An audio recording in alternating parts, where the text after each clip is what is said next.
a la doctora Sofía Sáenz, quien es médico endocrinólogo de Servicio de Endocrinología de Clínica Delgado, quien participará con una sesión de lo que es diabetes y osteoporosis. Para recordar, Sofía Sáenz es una médico que fue graduada por la Universidad San Marcos, pero que también hizo una especialidad en lo que es hueso y calcio en la Ciudad de México por un año. Para mí es un gusto que ella esté con nosotros en el servicio de endocrinología. Y como panelistas hoy día, pues tendremos la discusión con el doctor Cabello, Eduardo Cabello, con el doctor Vidal Neira, que estuvo conectado hace un rato, supongo que se reconectará, que es médico reumatólogo muy Más ratito. conocido. ¿Sí, doctor? Bueno, el doctor Vidal Neira, que es un médico reumatólogo muy conocido por todos con respecto a lo que es su especialidad en osteoporosis. Creo que esta sesión va a permitir un poco afinar conceptos actuales sobre la relación que tiene osteoporosis y diabetes. Bueno, Sofía, tienes unos 30 minutos para conversar y nada, moderaremos al final de tu sesión. Bienvenida, Sofía. Muchas gracias por la presentación, doctor. Para mí un gusto siempre conectarme en estas sesiones. Bueno, el día de hoy voy a apretar, ojalá pueda terminar de hacer la presentación. Hablaremos sobre osteoporosis y diabetes mellitus, esta confluencia de dos condiciones importantes que tienen tanta relevancia y tanta peculiaridad que se denomina osteopatía por diabetes o también la denominan la diaporosis, ¿no? Esta asociación tan sui generis tiene una relevancia tanto en términos de detección temprana como en inicio de tratamiento oportuno. Hablaremos en la agenda sobre epidemiología y factores de riesgo, mecanismos fisiopatológicos del daño, cuáles son las discrepancias entre pacientes con osteoporosis sin diabetes y con diabetes tipo 1 y tipo 2, cuál es nuestro algoritmo de evaluación que proponemos de acuerdo a lo que a la bibliografía revisada. Hablaremos también del efecto bidireccional entre los medicamentos antidiabéticos y el hueso y entre los fármacos antiosteoporosis sobre diabetes. Reconocemos a la diabetes como una condición de salud pública, que vamos sobre 500 millones de personas con diabetes en el mundo, uno de cada 11 personas son diabéticos.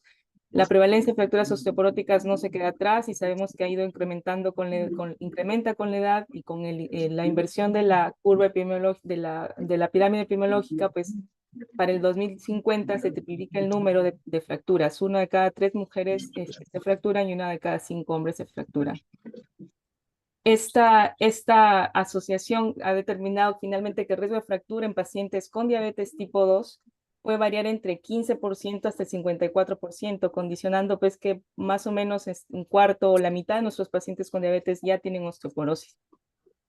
Esta carga de enfermedad es importante porque aparece incluso con densidades minerales óseas menores. Como pueden notar aquí, con una densidad mineral ósea de -2, las personas sin diabetes pueden ya tener una fractura, pero si tienen diabetes, el riesgo de fractura es mucho mayor. Con ello, la carga de enfermedad de fracturas por diabetes es aún mayor. El riesgo de fracturas en diabetes, en este caso fracturas de cadera, les traigo aquí este metaanálisis, donde podemos ver que en diabéticos tipo 1 el riesgo de fractura de cadera es casi 5 veces la población normal, 4.93, y podemos notar también de que no solamente es importante por la cantidad de riesgo que tiene, sino porque se presenta en edades más tempranas, en menores de 65 años. En pacientes diabéticos tipo 2, el riesgo de fractura también es mayor, sin embargo, no es tan dramático como lo es en un paciente diabético tipo 1. Del riesgo de fractura de cadera es de 1.33 y de fracturas no vertebrales de 1.19. Importante hacer notar de que los estudios de fracturas vertebrales tienen que son muy escasos, incluso en pacientes sin diabetes, ¿no? Por eso es que no he presentado ese dato en la presentación. Y con el nuevo gerente, ¿qué tal? Hay nuevos gerentes, ¿no? ¿Entiendo o no? Creo que hay que apagar su ¿Cuánto tiempo lleva? micrófono. Ajá, hay que avisarle si pueden. Bueno, sobre las fracturas por sitio anatómico, sabemos que las fracturas de cadera son las que más nos preocupan. La fractura de cadera en uno relativo de 1,77. O sea que ya te conocen. Si le pueden avisar al doctor que apague su micrófono, creo que es Orlando Aliaga, puede ser. Y bueno, el riesgo de fractura sobre cadera, el riesgo de fractura de húmero proximal y de tobillo es más alta. No se ha visto una diferencia en antebrazo. Este riesgo de fractura en diabetes es importante porque también se asocia al riesgo de fractura en pacientes con obesidad. Y es que en pacientes con obesidad, el riesgo de fractura es más alto sobre el húmero proximal, sobre las vértebras, las costillas y sobre el tobillo. Sin embargo, su riesgo de fractura es menor sobre la cadera, la pelvis y la muñeca. Importante esto, se cree que el tema del tejido celular subcutáneo tiene una importancia protectora contra la fractura de cadera en pacientes obesos. ¿Y qué pasa en pacientes obesos y diabéticos? El riesgo de fractura húmero proximal, cadera igual, pero también se asocian o se aprecian estas fracturas que son las fracturas de falanges que seguramente ustedes en su práctica clínica habrán encontrado y encontrado varios, pero no pensé asociarlos a diabetes y ahora cada vez que vamos viendo más esta asociación, pues ya es más clara la asociación, ¿no? ¿Cuáles son los factores de riesgo para hacer fracturas por osteoporosis en pacientes diabéticos? Primero, en diabéticos tipo 1, el ser mujer, ¿no? Las mujeres tenemos más riesgo de hacer fracturas y la edad. En mujeres diabéticas tipo 1, el riesgo de hacer fractura aparece en menos de 65 años. En pacientes diabéticos tipo 2, el riesgo está aumentado, es mayor en tiempo de enfermedad mayor, es decir, si tengo más de 10 años de enfermedad, el riesgo de fractura va a ser mayor. Eh, También tenemos importantes conclusiones de que el mayor riesgo de fractura se da por las caídas en pacientes diabéticos tipo 2 y esto se da por la neuropatía o por las isquemias. ¿Cuáles son los mecanismos fisiopatológicos de daños en paciente diabético tipo 1 y tipo 2? Esta diapositiva la traje para reconocer nuestros actores, ¿no? El osteoblasto, los osteocitos, los osteoclastos. Recordamos esta unidad de remodelado óseo que está acoplado, que está orquestado claramente a través de nuestras osteoquinas.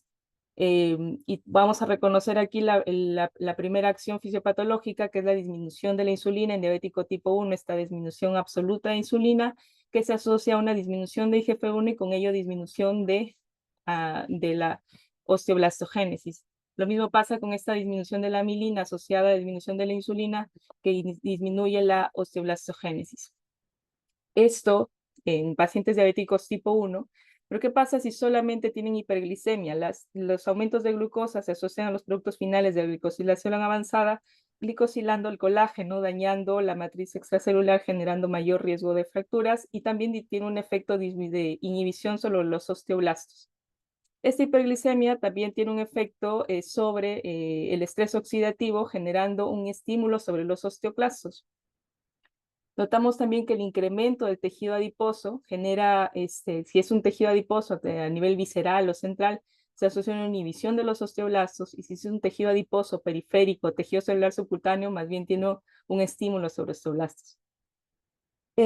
También pasa de que hay una disminución de la grasa parda, y esto se asocia a un incremento del SOS que codifica para esclerostina, el inhibidor natural de la vía WNT, que es una vía osteoanabólica, ¿no? Entonces disminuye la formación de hueso, vamos a decir, la osteoblastogénesis.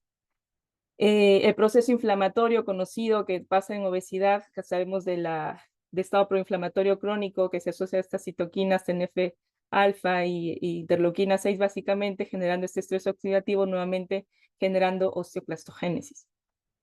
Este punto importante que vendría a ser sobre el tracto gastrointestinal, una disminución del efecto incretina, disminuyendo el GLP-1, que es asociado a una disminución en la señalización WNT, que es nuestra vía de formación ósea, digamos. Entonces, es importante esto porque aparte estimula a los osteoclastos. Quiere decir, si es que yo tengo un agonista GLP-1, solamente fijándome en este gráfico, puedo decir, voy a incrementar vía WNT y voy a inhibir la osteoclastogénesis. Interesante para reconocer más adelante. También sabemos que esta propia daño de la diabetes genera complicaciones microvasculares, neuropatía diabética, retinopatía diabética, que pueden afectar o dar más riesgo de caídas. Asimismo, el daño sobre el músculo, que llamamos la sarcopenia, que se asocian a las caídas. Este gráfico lo traigo para reconocer de que esta disminución en la osteoblastogénesis tiene un efecto sobre una osteoquina que se llama osteocalcina y que también disminuye la secreción de testosterona en los testículos, generando un efecto adicional sobre el hipogonadismo, dando otra causa de osteoporosis.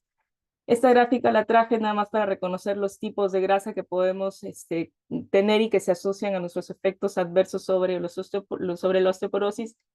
La grasa visceral como productor de estrés de estrés oxidativo derivado de la inflamación, el daño sobre la médula ósea, generando más adipogénesis y menos osteoblastogénesis, el beneficio de la grasa subcutánea sobre el riesgo de fracturas, hemos visto, de cadera, y la grasa intramuscular que más bien genera daño debido a la sarcopenia, reduciendo el performance muscular, la resistencia muscular y dándonos más riesgo de caídas. Este gráfico lo traje para entender lo interesante que es la diabetes, la obesidad y el daño sobre el hueso, ¿no? La obesidad tiene este efecto proinflamatorio, estrés oxidativo, generando básicamente daño sobre osteoclastos y aumentando la osteoclastogénesis y disminuyendo la osteoblastogénesis. En diabetes tipo 2, lo que hace más bien es una disminución de remodelado completo, disminuyendo la osteoclastogénesis y disminuyendo la osteoblastogénesis. Finalmente, la confluencia de estos dos trastornos pues, genera un incremento de la fragilidad ósea y un mayor riesgo de caídas. Para aumentar a las teorías sobre diabetes y daño óseo, existe un mecanismo adicional que está en estudio, que son el metabolismo del hierro, generando un efecto llamado ferroptosis, que vendría a ser la apoptosis mediada por hierro, que finalmente se decanta en osteoporosis, y esto lo traje a colación debido a que tal vez a partir de estas vías en algún momento exista una diana terapéutica diferente, ¿no? Este incremento de glucosa podría generar daños sobre las células mesenquimatosas, sobre los osteoblastos, digamos disminuyendo, perjudicándolos, y sobre la vía de los osteoclastos, estimulando la osteoclastogénesis. Esto interesante porque en algún momento tal vez, como repito, traiga dianas terapéuticas nuevas. El daño los mecanismos potenciales de daño sobre el hueso por culpa de la diabetes tipo 2 son un montón, ¿no? Aquí pueden notar, he mencionado algunos, pero por ejemplo aquí hay algo interesante también que es la microbiota intestinal. Hemos hablado de costadito sobre la diabetes sarcopénica, esta disminución del recambio óseo. Vamos a hablar un poco sobre los efectos antidiabéticos sobre el metabolismo mineral, pero existen muchos daños que nosotros deberíamos ir evaluando en nuestros pacientes y que finalmente no se decanta solamente en daño de densidad mineral ósea, sino también sobre todo en microarquitectura ósea. Esta es una revisión sistemática de tomografías cualitativas periféricas de alta resolución, donde pueden notar que en pacientes diabéticos tipo 2, la corteza suele estar más gordita, más engrosada, vamos a decir, y con mayor porosidad. Entonces pueden notar de que tal vez en un diabético tipo 2 la densidad mineral ósea no esté alterada, pero la microarquitectura está ya dañada. En diabéticos tipo 1 el daño básico es el daño trabecular, y sobre la tibia pues no se nota mucho porque la carga que hay sobre los miembros inferiores es mayor, y donde sí se nota pues es solamente en diabéticos tipo 2 con aumento del engrosamiento de la corteza y porosidad, ¿no? Importante esto para saber de que pacientes diabéticos, pues la alteración no necesariamente es cuantitativa a través de la densidad mineral ósea, sino básicamente cualitativa a través de estos estudios especiales. ¿Cuáles son los factores de riesgo de fractura en general? Nosotros valoramos el riesgo de fractura a través de determinantes clínicos, que lo podemos ver a través de herramientas de predicción de riesgo de fractura, como es el FRAX, que es el ampliamente validado, a través de la densidad mineral ósea y el riesgo de caídas, ¿no? En diabetes existen otros factores de riesgo específicos, y de ellos está la duración de la diabetes. Algunos consideran 5 años, hemos visto el estudio que dice que es más de 10 años. ¿Qué tipo de medicación para diabetes usa? Hablaremos de eso, cómo está el control glicémico, qué complicaciones microvasculares tienes, y a través de eso valoramos o definimos el riesgo de fracturas. ¿Cuáles son las discrepancias en el diagnóstico y el manejo de la osteoporosis en pacientes diabéticos tipo 2? ¿Cuál es la peculiaridad en estos pacientes? Uno, que más o menos ya les iba contando, de que los pacientes se fracturan con densidades óseas mayores que población normal, vamos a decir. Esta es la línea para población con osteoporosis sin diabetes, y estos dos son para pacientes diabéticos con uso de insulina o sin uso de insulina. Para fracturas de cadera, si ustedes pueden notar, si tengo un T-score de -2, ese es el 10% se fractura en 10 años la cadera. Pero si es diabético con -2, será más o menos el 15% que en 10 años se fractura, es decir, su riesgo de fractura es mayor. Esto pasa también en hombres, pero hay una diferenciación, que si usa insulina, el riesgo de fractura es mayor que si no usa insulina. En fracturas no vertebrales, básicamente la fractura de húmero proximal o la de la muñeca, su riesgo de fractura también es mayor en población diabética y hay diferenciación entre usuarios y no usuarios de insulina. Los biomarcadores óseos que hemos ido mencionando, existen marcadores óseos de formación y de resorción ósea, ¿no? Los marcadores de formación, básicamente el P1NP y la osteocalcina, y el de resorción, el cetelopéptido, que es el que tenemos a disposición también en la clínica. Y lo que vemos es que los marcadores de recambio óseo suelen ser muy bajos. En un paciente con osteoporosis posmenopáusica, normalmente el marcador de resorción ósea, que es el CTX, suele estar súper alto en pacientes con osteoporosis en general, ¿no? Pero notamos de que en pacientes, por ejemplo, en diabéticos tipo 1, su tasa de recambio suele ser muy bajita. En diabéticos tipo 2 hay discordancia entre uno u otro tipo de biomarcadores. Básicamente los que disminuyen son la paratormona, la osteocalcina y el IGF-1, pero hemos visto que la esclerostina suele estar alta. Otra discrepancia en diabetes, aparte de la densidad mineral ósea, vendría a ser el FRAX. El FRAX es esta herramienta que les venía diciendo que usamos para evaluar riesgo de fractura. Yo les presento esta página que se llama OsteoClick, que la han hecho los del Instituto de Diagnóstico de Investigaciones Metabólicas, IDIM, que son argentinos. Y nos ayuda bastante para la práctica clínica, me facilita mucho evaluar según qué guía quiero evaluar. En este caso yo he escogido la guía de LACE y con eso pongo los factores de riesgo y me manda aquí, me pone cuál es tu peor T-score de tu paciente y te dice, ok, vamos a ver cómo está el FRAX. Te dirige a la página del FRAX. Aquí ya tenemos a Latinoamérica, Perú, ahora que están los reumatólogos, tal vez nos puedan explicar cuál es el estudio con el cual se validó es para poderlo incluir en el FRAX, hasta donde sé no había un estudio peruano, pero sería bueno saber. Y valoramos los determinantes clínicos, ¿no? Si ha tenido fractura previa, padres con osteoporosis, fumador activo, si usa glucocorticoides, si tiene artritis reumatoide y demás. Y con ello nos da un riesgo de fractura a 10 años de fractura de mayor o fracturas de cadera. Las ponemos aquí en nuestro calculador y te da este riesgo, ¿no? Ahora, este FRAX en pacientes con diabetes infraestima el riesgo de diabetes, dado que el FRAX no incluye a pacientes con diabetes como factor de riesgo, por lo tanto, nuevamente subestima el riesgo de fractura en pacientes diabéticos. Otra discrepancia, como veníamos diciendo, el paciente diabético tipo 1 tiene una disminución de densidad mineral ósea de 22 a 37%, es decir, normal, ¿no? Si alguien tiene densidad mineral ósea baja, pues lo frecuente es que se fracture, pero si es un paciente con diabetes tipo 2, lo frecuente es que tengan densidad mineral ósea normal o incluso incrementada. Y aún así tener riesgo de fractura, eso también es relevante. Entonces, en pacientes diabéticos tipo 2, en población asiática se ha visto que los pacientes no diabéticos suelen tener densidades minerales óseas menores que los pacientes con diabetes, y esto en columna lumbar como en cuello femoral. Para hacer un poco más interesante esto de que la densidad mineral ósea no tiene un determinante solamente en términos de dieta, ¿no? O de dieta o de estilos de vida. Para eso se hizo este estudio con aleatorización mendeliana, que es justamente para evitar la confusión por factores externos. Y lo que evaluaron es que finalmente los diabéticos tipo 1 tienen un determinante de densidad mineral ósea de todo el cuerpo menor, y los diabéticos tipo 2 suelen tener una densidad mineral ósea mayor mediante este estudio, ¿no? Y eso es independiente de la hemoglobina glicosilada. Esas vendrían a ser las discrepancias en pacientes con diabetes. ¿Cuáles van a ser nuestro algoritmo de evaluación en pacientes con diabetes? Este es un algoritmo propuesto por el doctor Ferrari, donde nos dice que si tienes un paciente con fractura de cadera o vertebral o tienes más de una fractura por fragilidad, definida esta por caída de tu propia altura, hay alguien está que me raya, que raya la presentación. Bueno, se asocia a osteoporosis, hay que iniciar tratamiento para osteoporosis. Si es que tiene otra fractura, pongamos las fracturas de falanges, hay que hacer un DEXA, evaluar la densidad mineral ósea, si es posible hacer este tipo de estudios que ahora vamos a mencionar.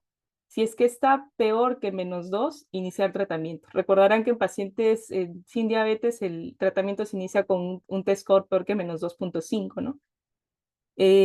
Si es que yo tengo un FRAX ajustado a diabetes alto, que ahora vamos a hablar del ajuste para diabetes, también puedo iniciar tratamiento.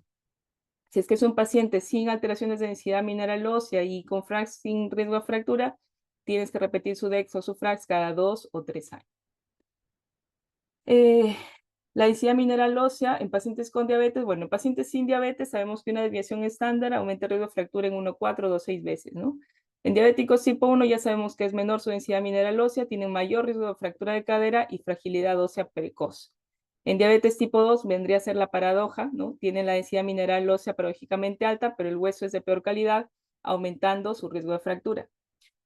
¿Qué se ha hecho? ¿Qué se ha intentado hacer para ayudar a que el FRAX prediga de mejor manera el riesgo de fractura? En diabetes tipo 2, lo que han intentado hacer es que en vez de ponerle artritis reumatoide, en vez de poner considerar como que tuviera artritis reumatoide, marcar en el FRAX artritis reumatoide para llegar al riesgo que tienen las personas con diabetes, ajustar el FRAX a un método que se llama TBS, que ahora vamos a explicarles.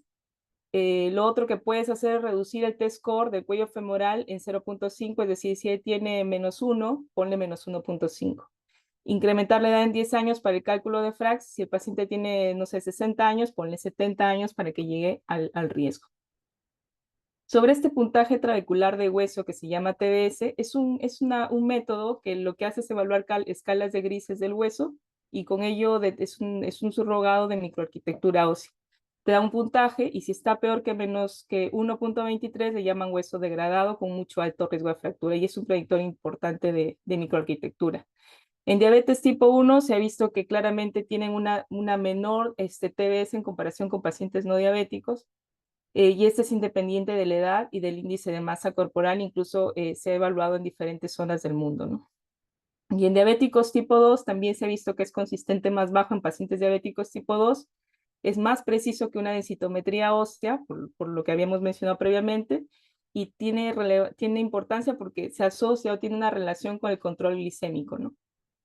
Por ejemplo, les traje un ejemplo aquí, tiene una densidad mineral ósea en -1 con un T-score en columna lumbar y cuando le hacen el TBS le sale en -1,010, quiere decir degradado. Entonces, lo que se hace es evaluar, se hace como un ajuste de la densidad mineral ósea al TBS y te sale francamente osteoporosis y este paciente requiere tratamiento, que si no lo hubieras hecho este estudio, no hacías nada.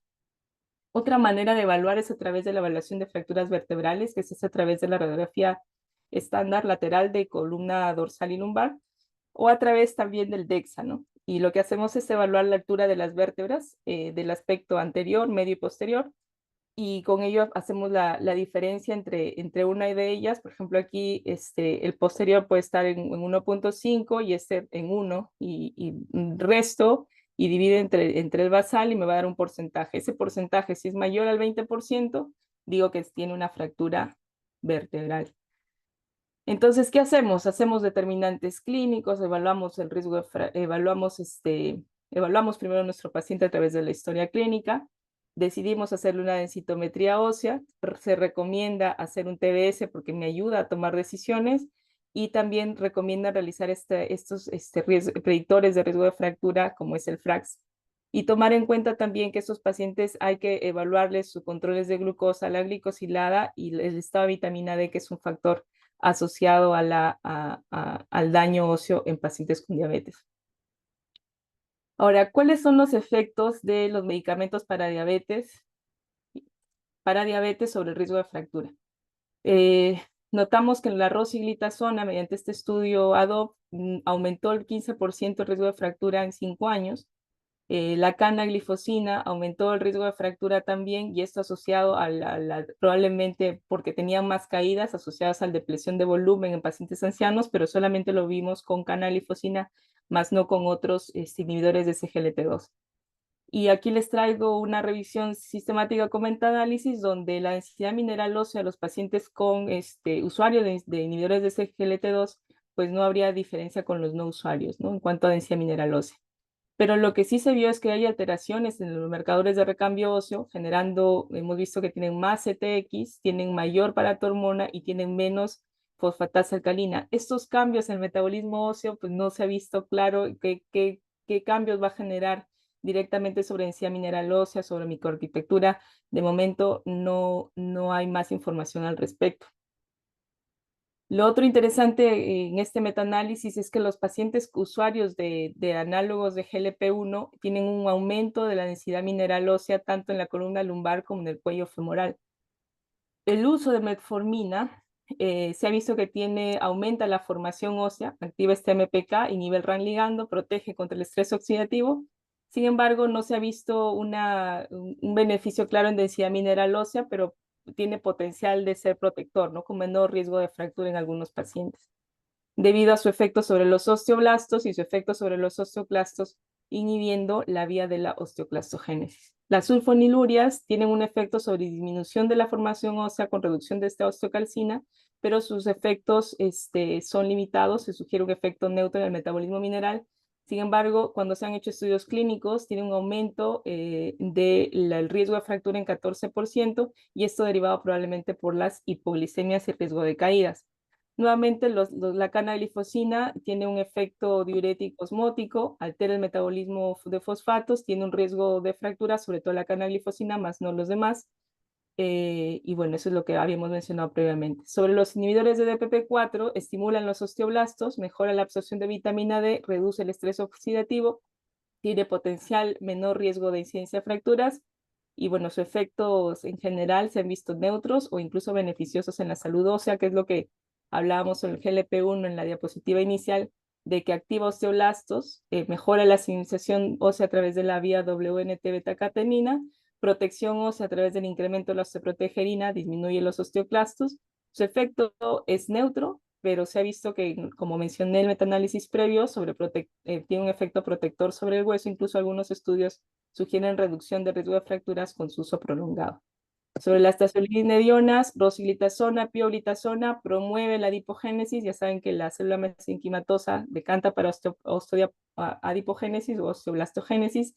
El uso de estos medicamentos hace que la célula mesenquimatosa vaya para adipogénesis, con lo cual disminuye la formación ósea, aumenta el riesgo de fracturas, sobre todo en pacientes, mujeres posmenopáusicas con densidades minerales óseas bajas.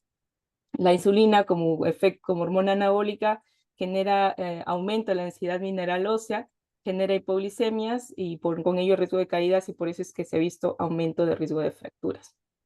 Entonces, nada más para resumir esta parte de los medicamentos, las negativas vendrían a ser las que se asocian a hipoglicemias, las sulfonilureas y la insulina, las sulfonidionas derivadas por su efecto PPAR-gamma, la canagliflozina, y de los beneficiosos aparentemente la metformina y los análogos de GLP-1.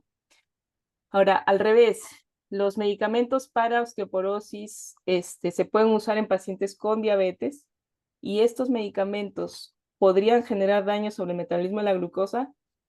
Para eso traigo estas diapositivas, y los bifosfonatos, sobre todo el alendronato, en este estudio se ha visto que da beneficios en población diabética y no diabética, igual que el solendronato, disminuyendo riesgos de fractura, igual que el risedronato. Esta tabla nada más para mencionar de que en población no diabética y diabética, la disminución o los cambios de densidad mineral ósea son no diferenciados, es decir, mejoran tanto en población diabética como en no diabética. El uso de Prolia, también de denosumab, se vio en el estudio Freedom que había beneficios también en pacientes diabéticos, aunque había muy pocos diabéticos, y que no había alteraciones en el metabolismo de la glucosa o incluso disminuían los niveles de glucosa.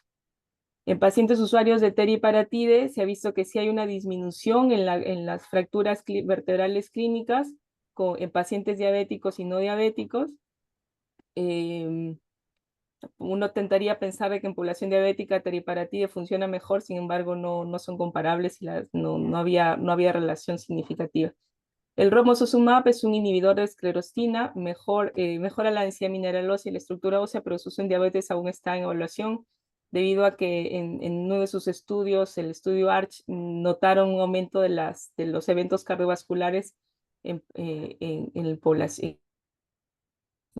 Y este es un metaanálisis, nada más para decir de que las fracturas no vertebrales disminuyen en 14% según esto, tanto en uso de alendronato, uso de risedronato con soledronato.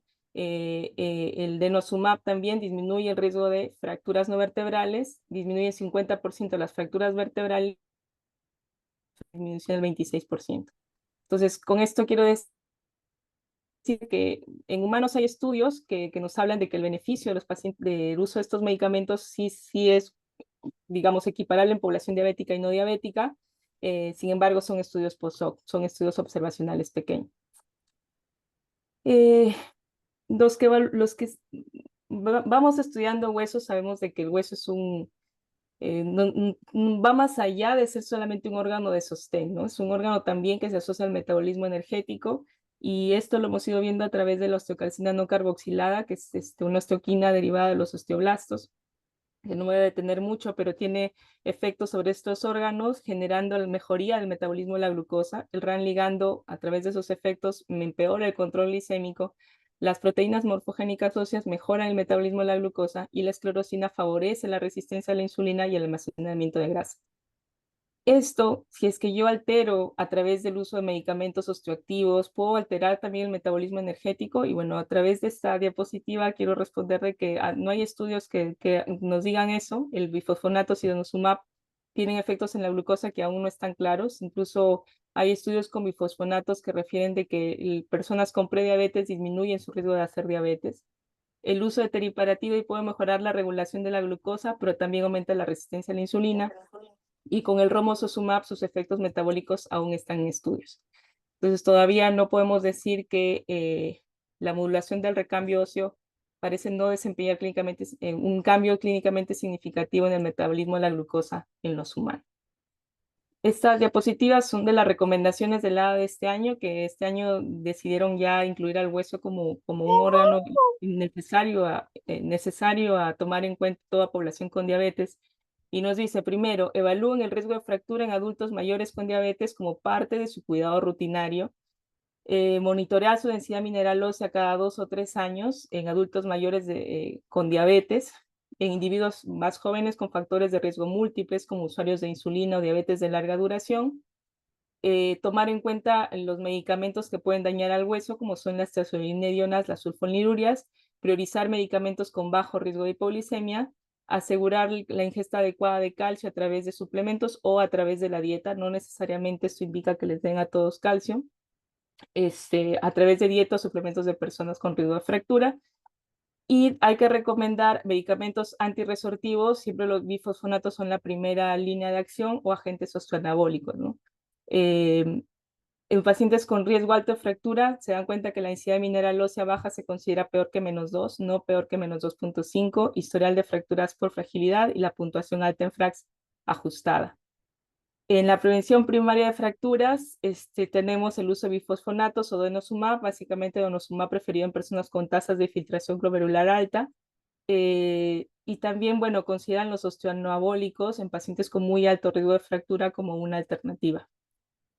La única que está en veremos es el romosozumab, ¿no? La prevención secundaria de fracturas, es decir, si un paciente ya se fracturó, importante reconocer como osteoporosis independientemente de si tenga o no tenga densidad mineral ósea. Ya se considera un paciente con fracturas por fragilidad como paciente con osteoporosis, y se debe iniciar tratamiento antiosteoporótico lo antes posible. Y como conclusiones, la diabetes aumenta el riesgo de fracturas, pero los mecanismos varían entre diabetes tipo 1 y tipo 2. La densidad mineral ósea por DEXA no es suficiente para evaluar el riesgo de fractura en diabetes, con lo cual es relevante valernos del score trabecular de hueso y el FLACS ajustado para diabetes. Los medicamentos para la diabetes tienen efectos diferenciados en el hueso, y bueno, hay que considerar que la tiazolinidionas y la canaglifosina aumentan el riesgo de fracturas. La metformina y los agonistas de GLP-1 parecen tener efectos protectores. Los fármacos para osteoporosis son efectivos en diabetes, pero su impacto metabólico aún es incierto. Y como recomendación clínica, evalúen a todos sus pacientes con diabetes para evaluar riesgo de fracturas. Consideren el uso de la medición de la densidad mineral ósea mediante DEXA. Ojalá la clínica tenga en algún momento la medición del puntaje de score trabecular. Y bueno, eso, la diabetes impacta la salud ósea más allá de la densidad mineral ósea, por lo cual es esencial un abordaje oportuno. Y eso es todo. Queda atenta a sus preguntas. Gracias.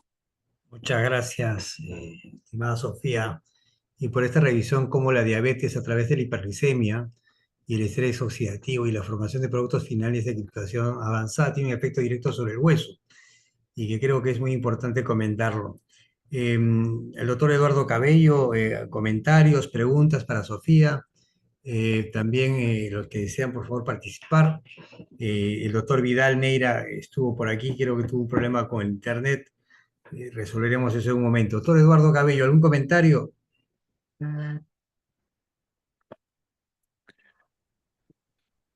Buenas noches. Buenas noches, Buenas noches, doctor. doctor Enrique, doctora. Mm, excelente revisión, muy bien documentada, muchas gracias, muy actual. Em, bueno, yo quería eh, mencionar lo siguiente, ¿no? Em, en realidad, cuando hablamos de osteoporosis y diabetes, hay que hacer una distinción entre lo que es diabetes tipo 1 y tipo 2, ¿no?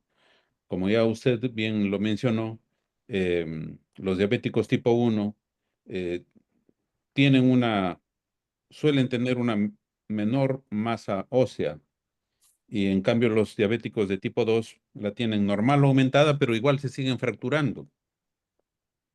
Em, ¿Cómo se explica el hecho de que la hemoglobina glicosilada A1 pueda ser un marcador o un factor de riesgo para osteoporosis en diabetes mellitus, más allá de ser un indicador de un mal control de diabetes?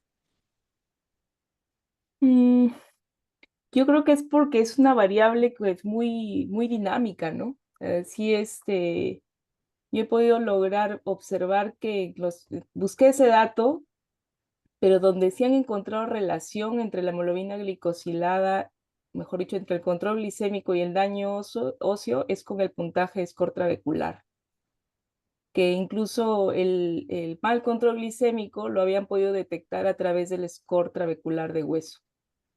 Pero ¿por qué la glicosilada no refleja claramente el daño sobre el hueso? ¿O por qué no se incluye dentro de los puntajes de valoración de riesgo de fractura? Yo creo que es porque es una variable muy dinámica, que es una variable que cambia mucho, ¿no? Tenemos pacientes que sus glicosiladas por meses pueden estar en, no sé, en 10%, vienen a la consulta, los optimizamos a 7%, luego pasan un tiempo en 8.5%, y el daño sobre hueso es a largo plazo, ¿no? Entonces yo diría que el tema es ver cómo valorar el daño de un mal control glicémico en el tiempo, ¿no?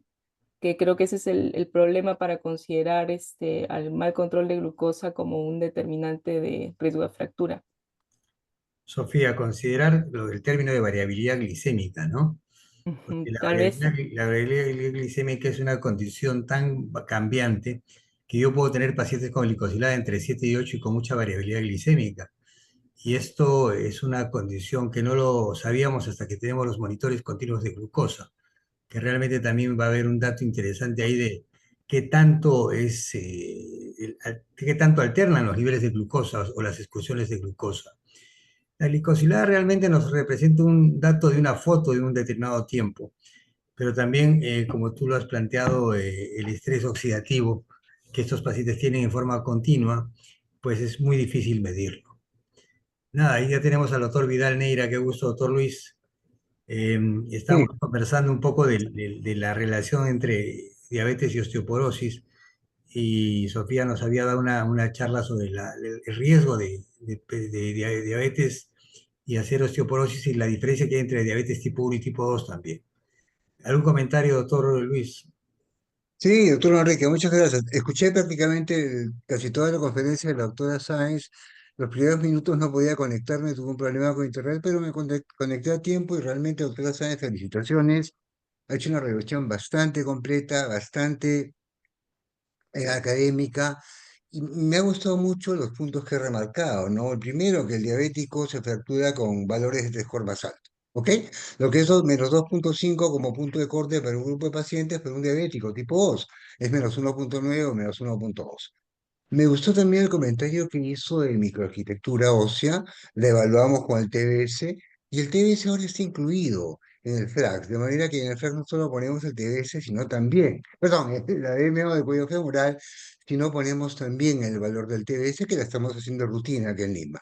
Ahora, con respecto al FRAX, doctora, usted hizo un comentario interesante. Está Peruya, ¿de dónde están los datos? Como usted sabe, tenemos un FRAX y un FRAX Plus. ¿ok? La diferencia entre el FLAX y el FLAX Plus es que el segundo agrega una serie de datos adicionales. Por ejemplo, le agrega las dosis de corticoides, no solo si los toma o no los toma y hay que hacer el ajuste. Le agrega la densidad mineral ósea en columna lumbar, no solo en cuello femoral, lo cual nos cubre ese vacío que había con los pacientes que tenían prácticamente problemas en columna sin tener mucho problema de hueso cortical en cadera. Nos agrega riesgo de caídas, nos agrega la temporalidad de la fractura. Usted sabe que no es lo mismo una fractura que la tuvo hace un mes o tres como como el antecedente de una fractura que la tuvo hace varios años atrás. El concepto de riesgo inminente de fractura nos hace prácticamente cambiar totalmente nuestra forma de pensar y nuestra forma de actuar. Incluyen caídas, longitud del eje femoral y una serie de datos más. Y si ve las referencias en el Flash Plus, va a encontrar un trabajo de los doctores Johannes, Mesina, la doctora Vidal y quien habla, sobre las cuales se construyeron los valores para Perú, pero estos datos han sido extrapolados de la base de datos ecuatoriana con una serie de ecuaciones y lo estamos ensayando ahora. Por otra parte, la Sociedad Peruana de Reumatología está también haciendo un trabajo más proactivo para tener base de datos peruanos, que no sé cuán diferentes sean, pero al menos tenemos esa base de datos ya disponible para Perú. Ahora, en cuanto al tratamiento, doctora, y acá sí hay dos o tres puntos importantes que usted también los remarcó muy bien. ¿Funcionan los bifosfonatos? Sí, al neonato funciona, lo sabemos, ¿ok? Ahora, en un paciente con diabetes mellitus y con problema renal, entre darle un bifosfonato y darle denosumab, la verdad yo tendría más miedo al bifosfonato que al denosumab. El denosumab, obviamente, cuando tengo un paciente con falla renal, me va a poner más en riesgo de hacer hipocalcemia, por ejemplo, pero es algo evitable. Pero prácticamente denosumab lo puedo usar en todos los grados de función renal, y en cambio el alendronato o los otros bifosfonatos tienen un tope, una depuración de creatinina por debajo de 335 va a limitar su uso. Y el empleo de romosozumab, como usted bien lo remarcó también, es algo cuestionado justamente por el efecto cardiovascular y que ese riesgo lo tienen aumentado los diabéticos. Nada, básicamente, y el sobregozo trabecular y cortical y efecto de nosumab, el alendronato, los bifosfonatos, hay ciertas controversias también, que usted también las mencionó, pero en general, denosumab, bifosfonatos, en eficacia, lo son. Teriparatide eficaz, abdaparatide eficaz, romosozumab teóricamente, bueno, es eficaz, pero el riesgo del problema cardiovascular lo limita un poco. Nada, doctora, son los comentarios que quería hacer y nuevamente le agradezco por la excelente presentación, muy amable. Muchas Gracias. gracias, doctor, por sus comentarios. Quisiera preguntarle, ¿dónde hacen el TBS? Porque yo no conocía que lo hacían acá. Sí, nosotros lo hacemos en privado, en CEDOR, que es el centro que tenemos de osteoporosis, y lo hacemos Ah, hace muchos años ya, el TBS. Es un programa genial. interesante que se adjunta al estudio, o sea, ya de rutina nosotros, todas las estrategias que hacemos, incluimos TBS, ¿no? Hay dos instrumentos para que nos dan más, que van un poquito más allá, hablando de citometría, básicamente información. El programa Galgo y el TBS. El Galgo lo que nos ofrece es separar hueso trabecular de cortical. Lo tenemos en forma experimental, lo estamos trabajando en forma experimental, pero no hay licencia aún para su uso en Perú, ¿no? El galgo es un sistema importante. En la cadera le dice qué proporción de hueso cortical y trabecular hay y cómo va cambiando con los años. Y el TBS, como sabemos, es en columna, ¿ok? Y nos informa cómo está la estructura trabecular. Y sabemos, la teoría es bastante interesante, ¿no? Y esa parte teórica nos lleva finalmente a un valor numérico con el cual nosotros definimos si la microarquitectura está normal, degradada o parcialmente degradada. Pero es interesante ver que el TBS al igual es como un test score. Mucha gente se confunde, ¿no? Si yo tengo un test score de -1.1 y un score de -2.4, los dos tienen osteopenia, pero el riesgo va a cambiar. ¿Ok? Eso lo tenemos claro. Y con el trabecular bone score, con el TBS pasa lo mismo.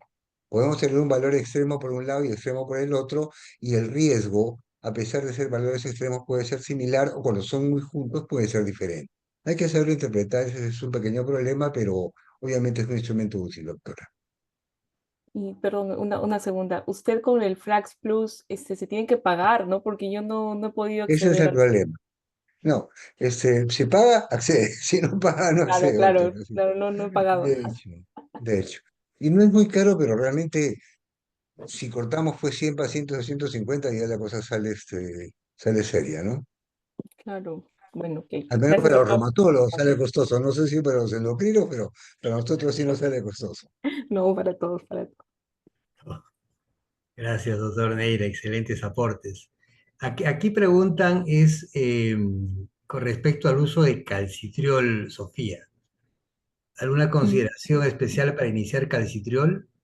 Que el calcitriol vendría a tener relevancia sobre este daño óseo por enfermedad renal crónica, ¿no? O sea, cuando ya yo tengo, puede ser hiperparatiroidismo secundario a la enfermedad renal crónica, pero no en sí mismo por ser diabético con enfermedad renal crónica, no sé, grado Excelente. 1 o 2, pues no tiene relevancia, pero sí relevancia sobre el manejo de hiperparatiroidismo secundario por enfermedad renal crónica.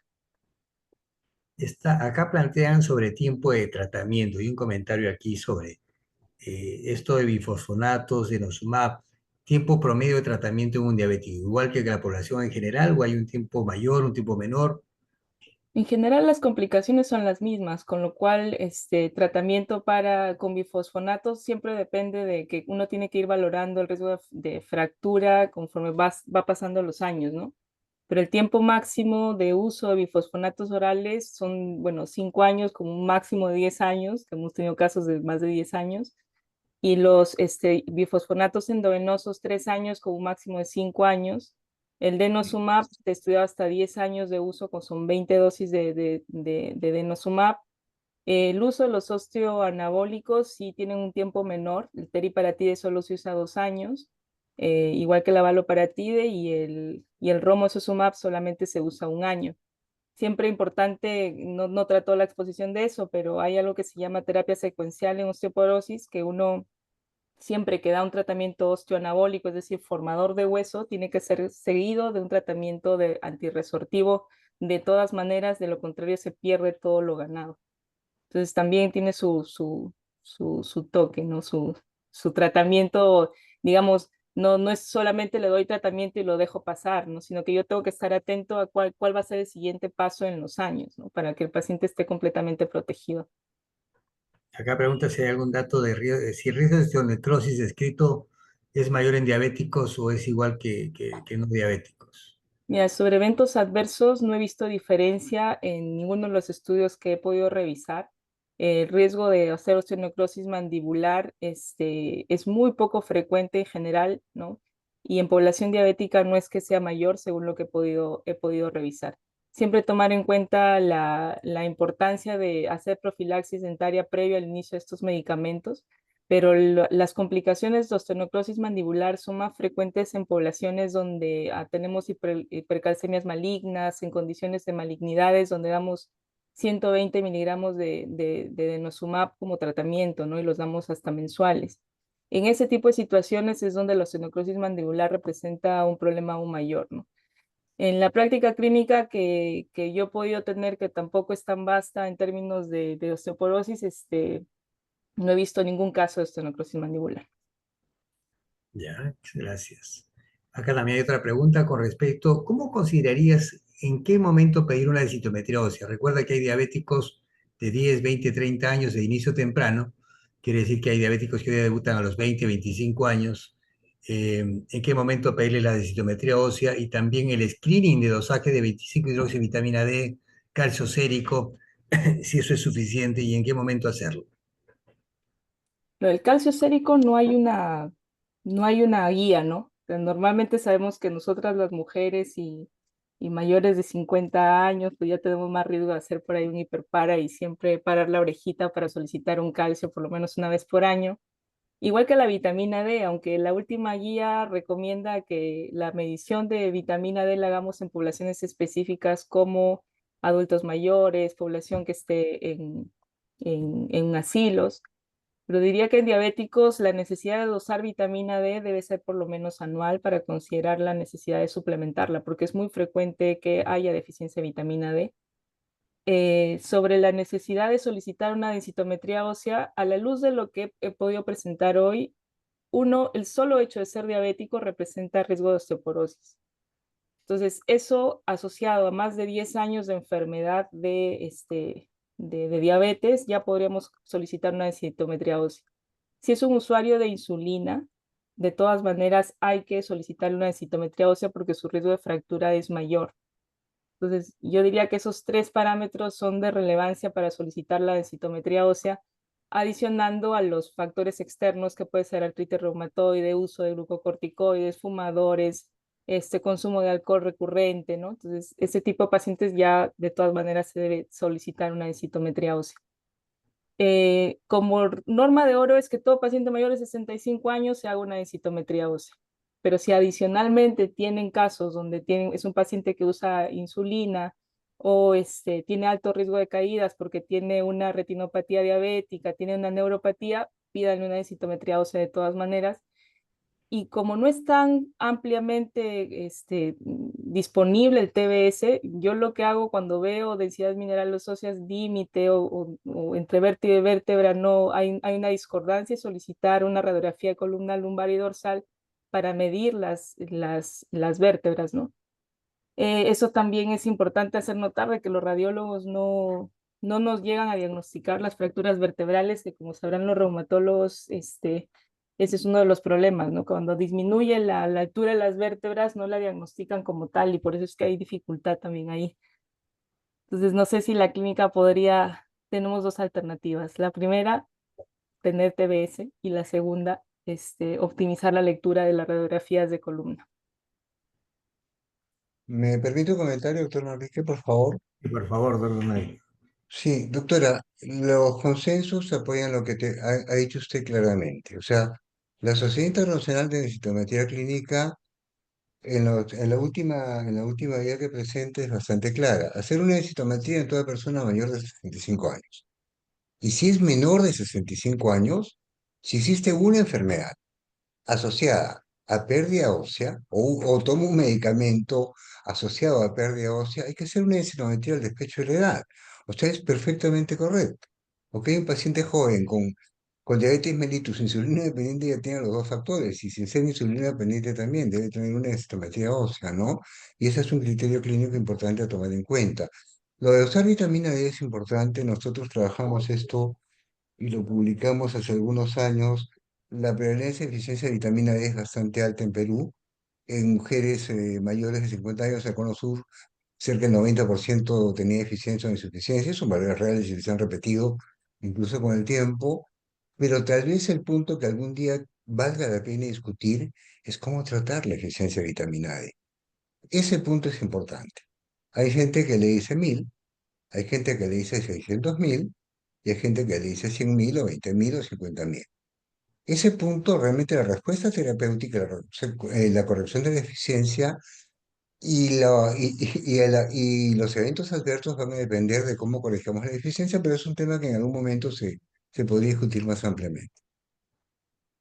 Muchas gracias, Luis. Está el doctor Cabello. Eduardo, por favor. Eh, sí, mi comentario va en tres puntos, ¿no? A ver, respecto de lo que preguntaban de la indicación de la densitometría ósea en un paciente diabético. La guía recomienda que no debe pasar más de 5 años de tiempo de enfermedad de diabetes para que un paciente se haga una densitometría ósea, ¿no? O sea, todo paciente diabético que se aproxima a los 5 años debería tener su primera densitometría si no se hizo antes, ¿no? Creo que ahí, con la densitometría, creo que no hay mayor discusión porque, como ya dijo la doctora Sáenz, los pacientes que tienen un T-score por debajo de -2 ya son pacientes en quien debería empezarse un tratamiento, ¿no? Sin embargo, hay estos puntos de corte para decidir osteoporosis son aplicados para mujeres posmenopáusicas, o sea, 2.5, ¿no? El score de 2.5 para mujeres posmenopáusicas y para varones mayores de 50 años. Y yo pondría ahí en la mesa el primer punto de discusión que sería, ¿y cómo hacemos con los diabéticos que tienen más de 5 años de enfermedad y que no están en la posmenopausia o no son varones mayores de 50 años. ¿Cómo interpretamos ahí el score T? La segunda pregunta, el segundo punto para comentar es que si bien es cierto la densidad mineral ósea medida por la densitometría o la valoración de la calidad del hueso en la arquitectura valorada con el score de hueso trabecular son bastante importantes, y que la mayoría de los tratamientos reducen el riesgo de fractura de alrededor un 60% aproximadamente. Es importantísimo también el riesgo de caídas. No sé si existen estudios relacionados al riesgo de caídas en pacientes diabéticos. Si los pacientes diabéticos de larga data tienen neuropatía, tienen retinopatía, hacen sarcopenia. Hay evidencias de que cuanto más se caen o cuanto más está aumentado el riesgo de caídas en los pacientes, porque si bien es cierto, es importantísimo tomar un buen tratamiento, pero también es importante que el paciente no se caiga, porque ese es un factor de riesgo individual para el desarrollo de fracturas, ¿no? Y el tercer punto es en relación al FRAX. El FRAX nos suele ayudar para tomar decisiones de tratamiento y es una estimación porcentual del riesgo de fracturas en los siguientes 10 años, ¿no? Ahí quisiera agradecerle al doctor Vidal. ¿Cuál es el punto de corte para a nuestro país, o cuál se recomienda o cuál él recomienda como punto de corte para tratar, ¿no? Porque generalmente eso ha sido recomendado puntos de corte adaptados a los países, ¿no? En nuestro país, ¿cuál sería el punto de corte para decidir tratamiento, ya sea de fractura mayor o de fractura de cadera, ¿no? ¿Me permite, doctor Manrique? Por favor. Claro, gracias Eduardo. Es un punto, mira, interesantísimo que siempre está en discrepancia y está cambiando en los últimos años. A ver, si entras, Eduardo, al FRAC de Inglaterra y al FRAC de cualquier otro país, menos Inglaterra, Francia y no sé qué país más, la conformación del FRAC va a ser muy distinta. Tú entras al FRAX inglés y automáticamente te va a salir si la paciente tiene riesgo alto, muy alto o bajo. Y sabes que con riesgo muy alto tienes que tratar y con riesgo alto tomar medidas para hacer un diagnóstico más preciso o tratar. Pero eso ya te sale automático. Y eso se ha calculado en base al riesgo de fractura que está por encima de más o menos 2 o 2.5 veces la población normal. O sea, se calcula el polo superior y el polo inferior. Tú tienes un valor y cuando sobrepasa ese polo superior el riesgo es alto. Eso lo tiene Inglaterra automáticamente. Nosotros aún no lo tenemos. Se está trabajando con muchos países, ¿ah? Muchos países no lo tienen. Entonces, ¿qué criterio te queda? El que generalmente se hace quizás de manera media coloquial. Y lo digo claro, coloquial y básicamente se fundamenta en estudios farmacoeconómicos más que clínico, que es el famoso punto de corte del 3% para fractura de cadera y el 20% para fractura osteoporótica mayor. Pero esto es algo coloquial. Pero en el caso particular de diabetes mellitus, al menos muchos autores consiguen en un punto de corte de menos 1.9 con el T-score. Yo me diría que harían ellos con el T-score como punto de corte, pero sin el FLAX. Tiene un factor de riesgo alto o elevado que supera el 3% en el caso de cadera o 20% en el caso de fractura osteoporótica mayor, lo trataría. Y si aún no lo tuviera, si clínicamente veo que el paciente tiene riesgo, a despecho del FLAX y a despecho del T-score, también lo trataría. O sea, es un punto que aún tenemos vacío. No hay una respuesta consistente porque no tenemos aún los instrumentos desarrollados para este momento, pero queda mucho la habilidad clínica. Gracias por la pregunta, Eduardo. Oh, excelente. Gracias, doctor. Bien, Sofía, son las 10 de la noche. Quiero dar el doctor Walter, ¿cómo está usted? Qué gusto tenerlo presente en la reunión del día de hoy. No, gracias, Cela, gracias a todos, gracias a la gentileza del doctor Vidal de acompañarnos, gracias, Un Sofía. gusto, doctor. Un gusto. Buena presentación. En realidad no hay muchos más comentarios que hacer. Yo no sé si lo tocaron, el tema del uso de SGLT2, Sofía, y el riesgo de osteoporosis, que también como es un fármaco nuevo que estamos utilizando, creo que valdría la pena considerarlo como un factor de riesgo. No sé si lo llegaste a tocar. Sí, los estudios son con el riesgo de fractura asociado a caídas por el uso de canaglifosina. Lo que se sabe es que hay alteraciones del metabolismo óseo, hay una alteración de la paratormona, de la CTX, de la fosfatasa alcalina, pero no se ha visto alteraciones en densidad mineral ósea y tampoco en fracturas con el uso de los demás, ¿no? Con el empagliflozina, dapagliflozina, no se ha visto diferencia. El único warning es el con canaglifosina y se ha visto que está asociado al riesgo de caídas. Perfecto. Listo, bueno, gracias a todos, gracias Cellar por la actividad. Endocrino es un grupo que dentro de la clínica siempre genera actividades académicas de mucho interés. Sí es cierto que hemos considerado lo del cálculo del TBS. Yo lo pedí hace 9 años, ¿no? Todavía me están respondiendo. Pero evidentemente vamos a insistir y con el apoyo de ustedes creo que voy a volver a intentar ponerlo sobre la agenda. Pero gracias a todos, gracias. ¿Qué reunión tenemos para el próximo miércoles, Samuel? Gran round de medicina interna. Perfecto, listo, están cordialmente invitados. Un abrazo para todos, gracias. Gracias. Muchas gracias. Gracias. Gracias. Hasta luego, Tobias, muchas gracias. Gracias, Hasta luego, doctor. salud, Gracias, Sofía. Sofía. Chao, chao, hasta luego. Chao.